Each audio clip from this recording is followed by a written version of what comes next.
romance is so underrated, and authors truly have this unmatched ability to shift culture and change readers' lives.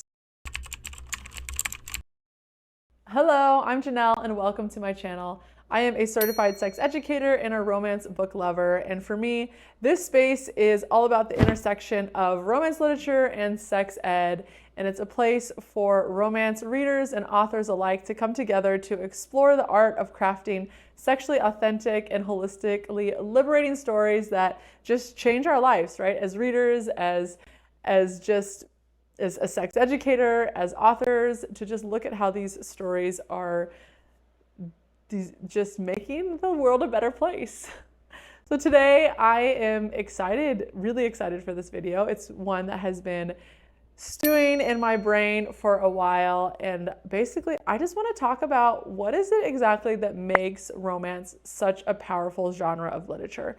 And not really even in terms of its, where it sits in the literary world, more from a sex educator's point of view, and really looking at why and how romance is this unparalleled force, and its ability to shift culture and to change narratives and to change societal norms. And I want to dive into that. I want to look specifically. I kind of have five reasons why I really think that romance is so underrated, and why authors truly have this unmatched ability to shift culture and change readers' lives. All right, like I said, super excited about this video, and I just can't wait to chat about the power of romance and maybe even convert some of you romance haters over to the smutty, spicy side.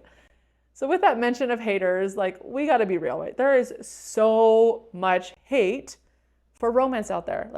People love to hate on romance. I don't really understand. I mean, I've got theories why, but it just, it's so frustrating. People love to perpetuate this idea that the romance genre can't be taken seriously, that it shouldn't be taken seriously, that in some way it's an inferior form of literature, or they try to minimize its worth by, labeling it as girly fluff or whatever.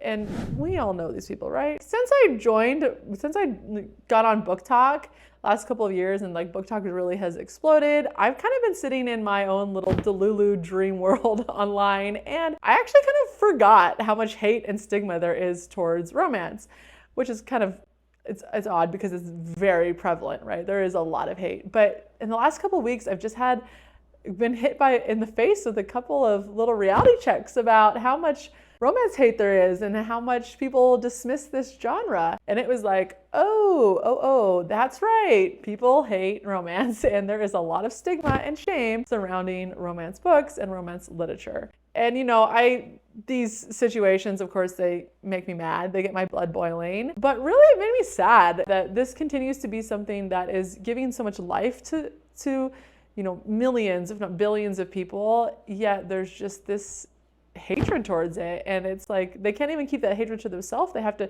share it with us, and then make people who love and find so much joy in romance kind of question that. And it's just not fun. It also makes me really sad for the haters, because honestly, they're just missing out. They're missing out on the magic of romance and the possibility, the possible joy that it could elicit in their life if they could open their mind and heart to it. With those different things, I thought, it would be fun to make a video and really point out some different ways that romance is so incredibly, romance literature is so incredibly powerful. Again, I'm not even really talking about its literary relevance, but more in terms of just the profound cultural significance that romance books and the stories that they share play in truly evolving society and humanity. And who knows, maybe it'll give you some good talking points that, for the next time those romance haters come for you, and these stories that we love and hold so dear to our hearts. Okay, so let's get into it. Let's talk about the magic and the power of romance. But first, there is an elephant in the room I think it's important to address, because there is definitely this enduring perception that the only thing going for romance is the spice, right? The smut. And while yes, as a sex educator, I fully believe that romance literature has the ability to transform someone's sex life and to bring them more sexual satisfaction. But also, I really think that's only the tip of the iceberg. The tip of the iceberg for why romance literature, not only impacts someone's sexual health, but just in general for why it is this unstoppable force. And yeah, I think we should just dive a little bit deeper into the conversation. But first, share in the comments what do you think it is about romance that makes it so powerful? What do you think it is about this genre that just is unmatched and just different? It just hits different from everything else. Drop it in the comments. I'd love to hear what your thoughts are, and yeah, we can start a conversation about it. Okay, let's dive in. So number one, we got to start here. At its core, romance literature's greatest superpower is the fact that it is honestly one of the few, probably more realistically, the only space in society that truly centers women, their stories, their joy, and their pleasure. And because of this genre is this unique platform where readers can see themselves. Readers that haven't been able to see themselves in any other form of media, right? They see themselves, their lives, their experiences represented, and not even just represented, but celebrated, which I think that to me that's the peak, right? When we can see ourselves celebrated in art and media. It's basically this space where we get to be the main character, right? And not just the main character, but we get to be the main character in a story that's filled with joy and happiness in a way that maybe we don't always get to experience or we're always afforded in real life. And I really think the key here is that it's joy-filled. It's joy-filled because there's definitely other stories that feature women, right? And have characters who are from marginalized and underrepresented groups of people. But so often, oh my goodness, those stories, they're traumatic and they're dark and they're depressing, and not in that fun, dark romance kind of way, right? They're just not fun. And often within those settings, those characters exist as objects to just either sexual objects or just a literary plot device to move the story along. And I just think it is really, really, really, really, really important that we as humans are able to visualize joy in our lives, right? And that we're able to see ourselves as a main character. And I think everyone deserves it. Everyone deserves to have a story filled with joy that they can step into, and that they know that they belong there, and that it's, they get to embody that. Now, also, I want to clarify, we absolutely know that not everyone who reads romance is a woman, which is why then even within the genre of romance, the vast breadth of romance subgenres make this sense of belonging even more widespread, right? So even because within romance, or overarching romance, there's so many subgenres where I really think with the right author, the right book, or maybe the right Wattpad or AO3 account, everyone can find comfort and they can feel like they belong, and they can start to see themselves as the main character, and just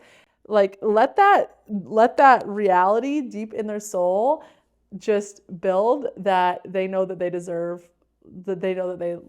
love, whatever love looks like for each person, and they deserve connection and joy and all of these things that our favorite romance characters get to experience. And it's not even just that, that's fun fantasy in a book, but it's also just deep this idea of love and connection and joy that's just deeply, deeply, deeply connected to the human experience. Now, real quick, before I wrap up number one here, I do want to be very clear that I understand romance literature is absolutely not a perfect space. And there are so many people and experiences that are massively underrepresented, and there's so much work to be done, because again, everyone deserves to exist in a space where they know that it's just made for them, right? It's made for them, and their story and their reality is centered and is just expressed in joy-filled, in a joy-filled story. All right, so number one, it's all about the reality that this is the only space in our culture that centers women, their stories, their joy, and their pleasure. And that is incredibly powerful. I can't even measure how powerful that is. Real quick, authors, I invite you to check out my free masterclass on the anatomy of a sexually authentic and holistically liberating story. Okay, moving on to number 2. So building on that fundamental power of romance books, the stories within this genre have the ability to help readers know themselves. Now, the haters, they can never believe this, but us romance lovers, we know the depth of the stories that we read and the ones that you craft, right? We see the complex and compelling characters that, invade these stories and that we fall in love with and that we aspire to be. And time and time again, we witness how romance authors masterfully create narratives that speak to our souls, right? And give us this opportunity to step into a story that then allows us to better know ourselves. It's a space made for us. So when we see ourselves authentically represented in these stories, it gives us a chance then to explore who we are more deeply and more intimately, right? So we can uncover these layers of our humanity, of what makes us human, and we can gain insight into who we are, and we can better know ourselves, whether that be like processing who we've been in the past and what we've experienced in the past, to giving us clarity of who we are now and who we aspire to be, who we want to be. And this happens like in general terms and general themes, but it also happens within very specific areas of our life that we build this understanding. And I mean, really, as readers dive into romance stories, they can, again, peel back those layers and see who they are, like whether it be emotionally, so work on, developing emotional intelligence and a more emotional understanding and just more emotional depth. Or maybe it's sexually, right? Understanding sexuality and understanding what it means to be sexually well and just who you are sexually. Or maybe it's this clarity of understanding who you are within your family unit, whether that be the found family or your family of origin, or maybe you're at a point in life where you're creating a family, you're creating your own family. These stories help us, it gives us all of these different ways to look at these different aspects of our personhood and our identity. Also in terms of socially, I think one of the biggest things that gets overlooked in romance is that people tend to just focus on the love story part of it, but some of the most heartwarming and powerful love stories in these books that we read are those of friendship. These stories, again, help us better understand who we are as a friend, who we are socially, like what do we want to be, how do we want to create these social ties or nurture these social ties, and then of course who we are romantically, because we know they're love stories, right? It's about partners, and these stories help us see, at least I know for me, help me really understand and give me a better understanding of who I want to be in terms of my partnership, who I want to be, how I want that dynamic to look, and how I want to nurture it and grow it and have it evolve. So reading stories that give us this opportunity to know and love and care for ourselves on all of these different levels and all of these different areas of our life it's nothing short of magic. And then also connected to the relationship that we build with ourselves, the more we know and love and care for ourselves, then it helps us know and care and love for others as we build this deep well of empathy, right? And it's just absolutely incredible. And so to recap that, number 2 is that second point is all about how romance literature has this profound ability to share stories that just allow us to know ourselves better.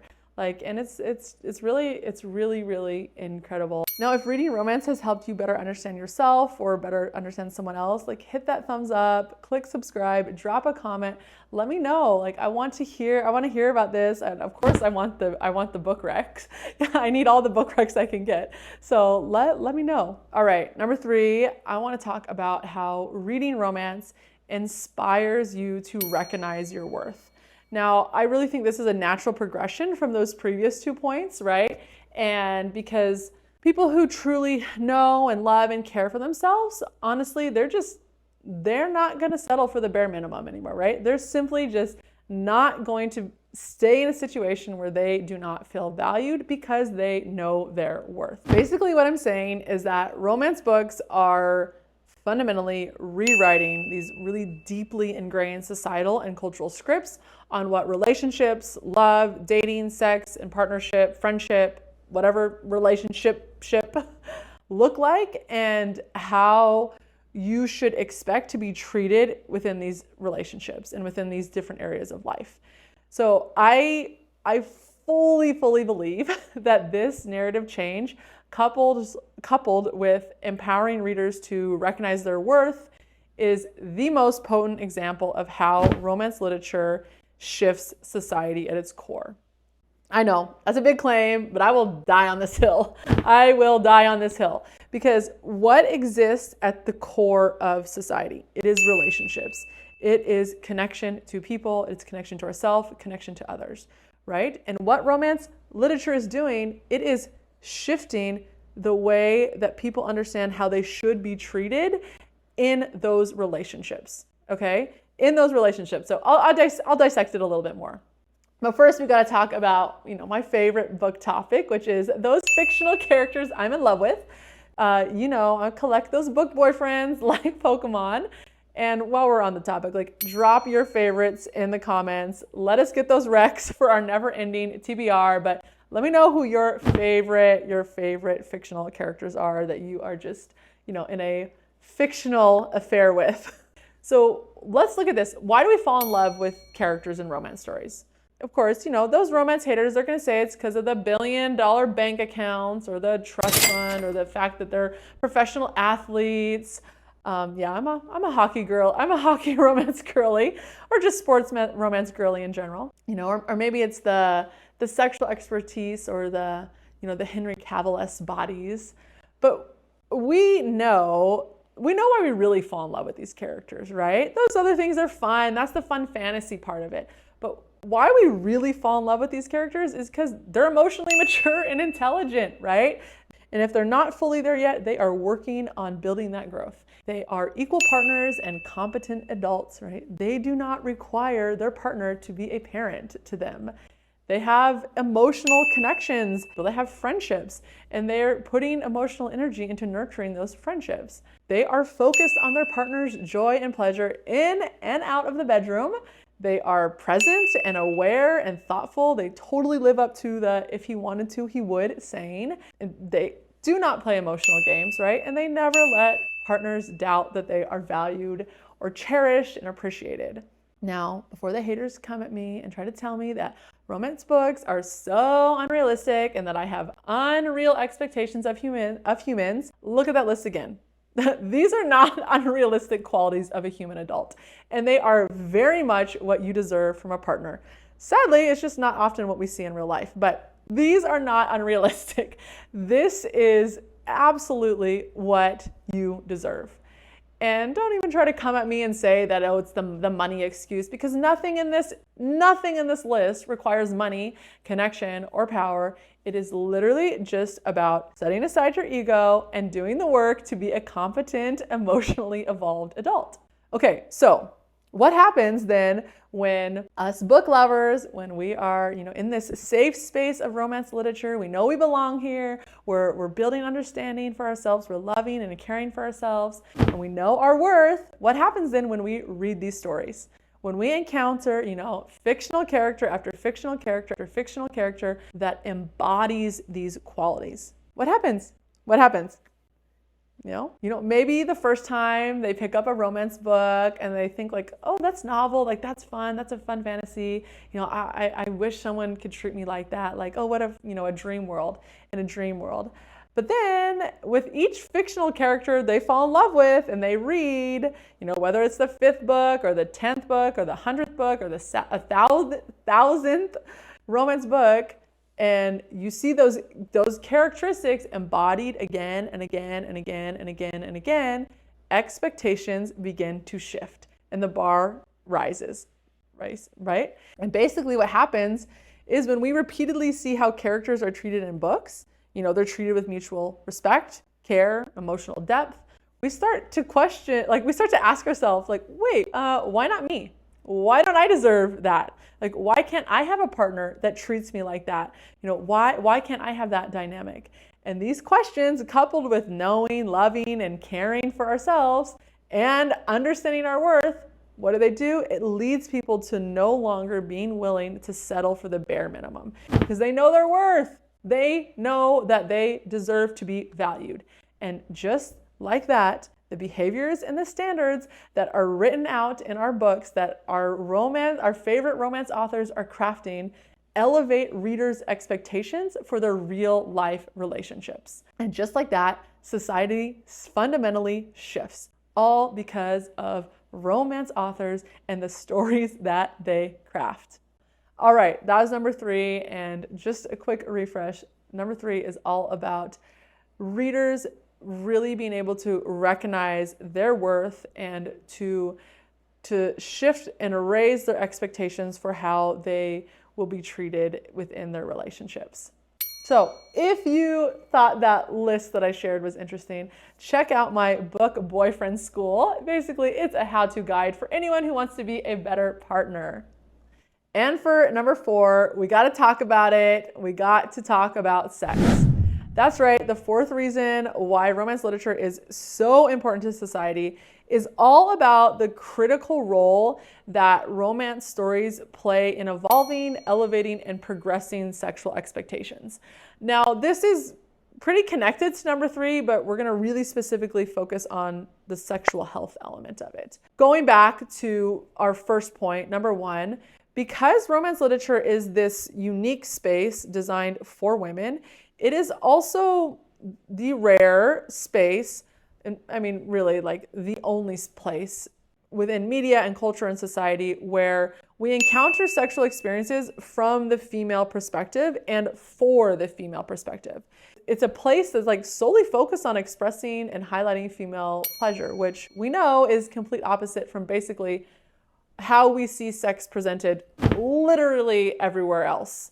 And what happens is similar to number 3, or to my point number 3. Romance books challenge deeply ingrained societal and cultural scripts and norms about sex, and everything related to sex, relationships, dating, love, all of those things. And these stories shift the narrative and transform how readers see themselves sexually and how they expect sexual situations to play out and how they expect to be treated in sexual experiences. Because as a romance reader, when you encounter these sexual scripts from this perspective, from this female point of view, for the female audience, it just hits different, right? And it's profound and it's tangible difference. Like you can feel it, you can see it, you can recognize it. Just to be clear, there's still a lot of toxic messaging around sex and sexual health and sexuality in romance books. It's definitely not a perfect space,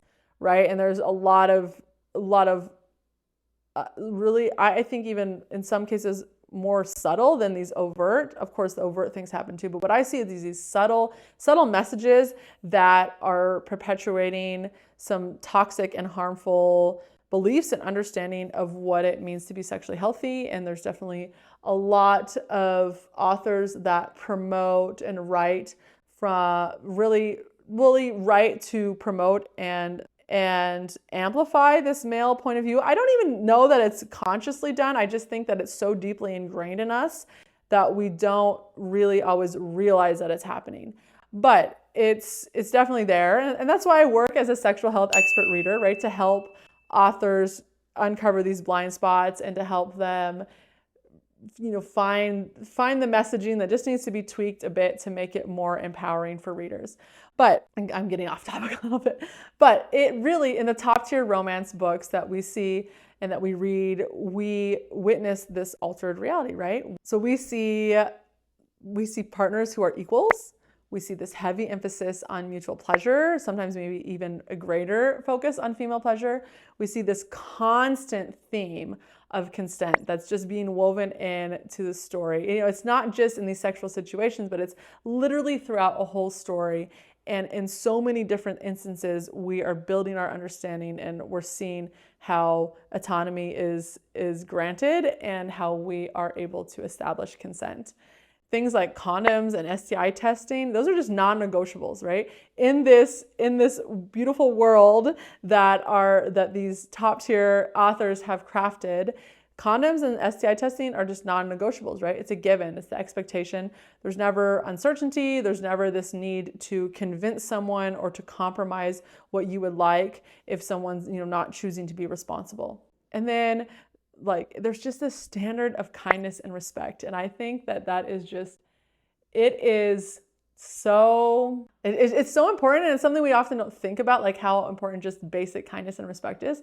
But that is what we see in these books, right? And when we encounter these points again and again and again and again, it changes expectations, it elevates standards, and it just shows us what we really, really, really what we really, really deserve.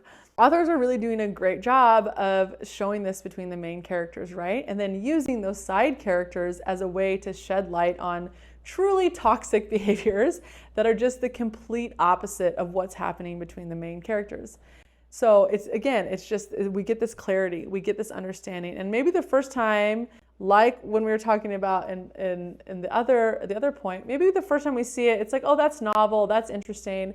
But then the more we see it, it solidifies in our brain, in our heart, in our understanding. And we're like, oh, wait, I deserve better. Or this is actually the standard that I expect. And I'm not gonna settle for anything less. Now, along with shifting these expectations and norms, reading romance novels can really be this incredibly sexually liberating and empowering experience for readers. And we see this because romance stories can give readers this safe space and permission, maybe even, for them to be sexual. And for some people, this is maybe the first time stepping into this story is the first time they've been able to access that piece of themselves. And they can do this in a space that is, there's no shame, there's no judgment, there's no fear, there's little to no risk of harming themselves or others. And that is just truly, truly beautiful. And it is so vital to people to have that as a place that they can step into. And I say this as a sex educator, also someone who grew up in purity culture. And this is just the reality that romance books can be this avenue for people to understand themselves, to know themselves, to just step into pieces of themselves that maybe they haven't always been confident to do, or they haven't had the clarity and the understanding. I can't even begin to describe how beautiful that is and what a gift it is to humanity. And it's truly, truly incredible. So that's number 4, and it's all about how romance plays this key role in evolving and elevating and progressing sexual expectations, and also giving people an opportunity and a safe space to know themselves more sexually and to just better understand who they are. Now, if this is something you'd like to explore in your own life, I welcome you to check out my free masterclass for romance readers, 5 ways to make your sex life as spicy as your favorite romance book. All right. Number 5, let's talk about that last reason. Well, it's not the last, it's just the last one I'm sharing here. And it's that it creates a safe space for people to deal with the most real and intense human experiences, right? These complex stories that authors craft, they give readers this space to process these realities in their own life, but also to step into the lives of others, to build empathy and understanding. And I mean, I'm just thinking about like the books that I read in the last week and the very real life issues that the stories dealt with. And it was things like grief and loss of all different types of grief and loss, heartbreak of so many kinds, like friendship, parents, the romantic heartbreak with their children, in their careers, all of these things, the art that they create, mental illness, divorce, capital T, childhood trauma, estranged families, just the general process of self-discovery, healing from emotional and physical abuse, sexual discovery and awakening. Like, these are literally just from the books I read in the last week. Like, and what about you? Like, drop it in the comments. What themes are you exploring or authors exploring in the book you're reading right now or in a recent book, right? We know the list just goes on and on and on and on and on, because what authors are doing is they're taking these incredibly real and raw human experiences and they're packaging them in these stories, right? Now, of course, these aren't the only books that dive into these topics, right? Like, there's plenty of authors that do this, but there's something so unique about what happens when romance authors are the ones to take us through these journeys. Because what romance authors do is they weave these raw and real realities into these beautiful stories, all while keeping this constant, ever-present thread of joy and hope, right? And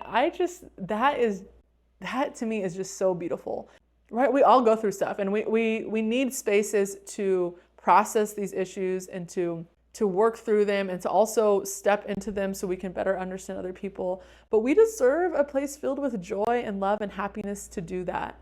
And that is what romance literature provides. And I just think it's such a beautiful gift for humanity. And that leads me to my last little bonus reason why romance is the #1 genre. Don't even try to fight me on that. It's that these stories just bring so much joy to the world, right? They are so fun. They make people so happy. And to me, that is everything. Like, that is everything. The fact that this place exists for the pure purpose of joy is, it's unmatched. I'm getting a bit emotional thinking about it and even talking about it, because it is unreal. Like, and that to me is the most incredible power of what romance literature is that it is just there to bring us joy.